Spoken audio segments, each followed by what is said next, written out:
Hey, what's up, everybody? This is DJ Keo, and today we're going to talk about the Rane 70. I've actually been waiting for this for a long time. Um, a while back, I was going through a midlife crisis and wanting to change my mixer. And so I saw the Rane 72 and I was like, yes, this is it. This is the magic. This is the juice right here. And then I looked at it. I actually got up close with it and played around with it, and it was laggy. And I was like, ugh, screen's garbage. This is not what I wanted. Um, so I thought long and hard about it. Instead of buying a new mixer, I bought a camera and some lighting and stuff to improve the overall presentation, which I think came out a little bit better, but that's a whole other topic.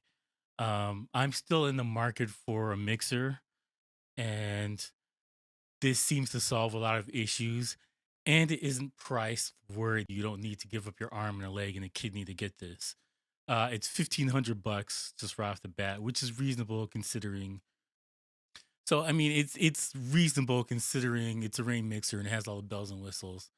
Um, if you're looking at it, it's basically a S9 from Pioneer. So it seems to me that they've decided to go directly at the Pioneer S9 rather than make the 72 obsolete. So 72 is still there, and I still think it's the kingpin or the big dog, if you will, from the mixers. But it's disappointing because of I, I I would say performance. It was disappointing because of performance. It had a lot of issues coming out the gate, and the biggest thing that bothered me was the screen. The screen was low resolution. It was way lower than your cell phone, and it didn't refresh quick enough, and it was laggy. So if you're cutting on your screen on your mixer and you look up at the screen on your laptop, it's way behind. It just throws you off, and I don't like that at all. I thought we are in 2020. We should be on par. Whatever's on the screen should be on my laptop the same way. And I don't know what it was. I think it was maybe underpowered or it had issues. It the 72 was very disappointing for me. Not so much the build quality and everything else because like it's one of the top mixers out there, period. And so if you don't care about looking at the screen to see your waveforms, it's pretty much perfect. But if you want to use your screen to browse and do all this other stuff and actually use your screen to DJ with on the mixer, not the laptop, garbage, pile of garbage. And now I could be, I'll say that I haven't played with it in a while. So maybe Rain has fixed some things and it's gotten a little bit better. But out the gate, it just left a sour taste in my mouth. And I was like, I'm not paying all this money for this if it's not doing what I want out the gate. And I don't like the idea of buying equipment and hoping for an update to fix what should have been fixed from the beginning. So, anyways, we're off topic. Rane 70. Um, it's a really good mixer. Just on the face of it, it is basically a S9 with extra buttons. So if you like the S9 and you just want a newer version of S9, then go for it. Two XLR inputs for your mics. It's got the Rain 12 outputs in the back, so you can plug your Rain 12 directly into it. I wish it really had a hard drive. I'm still on this kick of I want whatever company who's making DJ gear go balls to the wall. I don't need neon lights or anything like that, but put the kitchen sink in there. We're paying for a kitchen sink. Incremental kind of updates and just casually doing the next thing. That's not good for me. And this is a recommend for me, but still, I wish that Rain took more risk. The Rain 72 was a risk. Putting a screen on it was a risk. Designing it the way they did was a risk. Um, I want them to take more chances like that. And I can comfortably say that because, I millions of dollars on the line and my company may not fail if this product doesn't work, whatever. But as a fan and as a DJ, especially somebody who loves technology and is looking towards the future, I need more risk. Just flat out, I need more risk. So basically, you're at a conundrum here. You got a big problem. Should you buy S9 or get the new sexy, which is the 70? I think you should probably do a wait and see. NAM is next week. For those who don't know, it's the big conference for equipment, and every year they release new hardware and set the bar for what all the equipment's going to be for the whole year.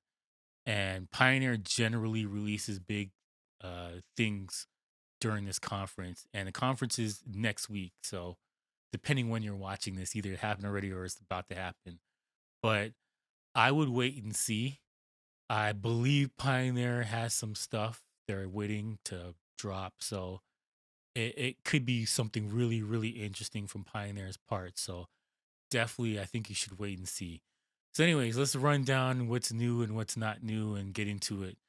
Right out the gate, Rane dropped a Mag 4 contactless fader. So this is supposed to have a little bit more. It's supposed to be a little bit smoother and lighter. And um, other thing that's really cool about this is that you have control over the tension at the front of the your mixer, so you don't have to actually open it up to adjust the tension. So for turntablists and people who like to cut, I don't like it too loose, so I would adjust that for sure. Other things that's got in there: new crossfader. I said that dual pulse fader with flex FX engines. New FX controls for Serato DJ. So that's all this is implemented directly into it. A cool thing that I really like about this is 32 mappable MIDI pads. I was gonna get there eventually. Um, so if you're using different software, you're trying customability. Is that a word? Yes, I'm gonna go with yes. You can laugh about it later. Uh, I like that. I like having the option of putting new buttons and just fiddling with stuff. I very rarely take whatever it is out the gate and leave it as is. I like to tinker. Some people don't like it; it's too confusing and stuff like that. So that's if that's not for you, then cool. But 32 MIDI mappable buttons. So basically, it's your pads, and you press each pad. So you have your loops. So yeah, so basically you have your loops and your sampler and transport and all this stuff like that. And by pressing the button twice, that gives you 32 extra buttons out of your 8, which is really cool. I love that a feature about it. They basically rearranged it to make it a little less confusing and put the buttons in a better place. A lot of times when you're reaching down from the mixer and things don't feel right, especially if you're coming from a different mixer. I think this layout is a little bit better. It still has your two USB inputs, so you can have two different DJs plug into the same mixer. But when it's a battle mixer like this, that's probably rare. 4 channel mixers is more likely than we're gonna have two people mixing on the same thing. But two generally, if you have your this kind of mixer, you're probably doing the whole party yourself. But it's still a cool feature to have. Um, it's about the same size as the Rane 70, give or take some inches. Um, I think it's a little bit bigger, but it'll fit in your flight case. If you're worried about that, it'll definitely fit in your flight case. It's a good, a solid update. I'm not mad at this. I like what Rane's doing. I want them to take more risks, but we'll see what happens towards the future. Rane 12s, that's a risk. Putting out the thing that's a turntable, but not a turntable, that's a risk. I know I complained about it because it couldn't play records on it, but the idea of and saying "F it," I'm gonna do something totally different, and people embraced it. I see a lot of Rain 12s out there, so I want them to keep taking chances like this. Anyways, let me know what you guys think. Will you be getting a Rain 70? Do you care about it? You're gonna keep your S9? Did you even bother with the 72 or the 70? Let me know what your thoughts are below. Thank you for watching. Please like and subscribe, and peace out.